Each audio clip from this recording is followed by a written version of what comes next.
Prime Minister Bill English says a cross-party memorandum with most political parties to create a special agency solely in charge of the Pike River mine recovery will not make the mine any safer.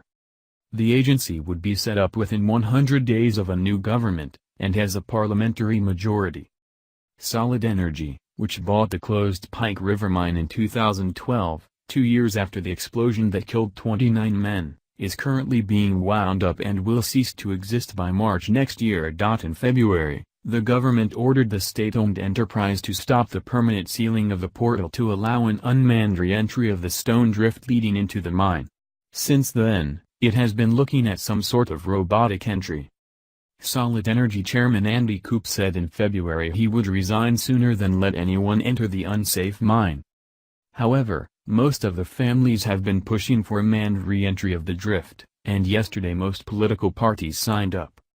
English said in response yesterday afternoon the agreement would not make things any safer.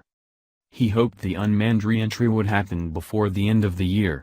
There would be further discussions after that. He did not support changing the health and safety legislation, which every other New Zealander had to meet. However, Labour Party leader Jacinda Ardern said re-entering the drift would mean they could recover some of the men, and evidence of the cause of the explosions. That will help deliver justice and answers, and bring the men home to their families. Labour pledges to the families of Pike River, and to all New Zealanders, that we will undertake a safe re-entry of Pike River mine, Ardern said. The commitment was signed yesterday by the leaders of Labour, United Future, Maori Party, and the Greens. New Zealand First supports re-entry but did not sign. Meanwhile, the latest robot technology to explore the mine drift is due in the country in November. Environment Minister Nick Smith said yesterday work on unmanned exploration, agreed to in February, was progressing as quickly as possible. A preferred drill site has been selected, the pipe has been ordered and the new robot technology is due in New Zealand in November.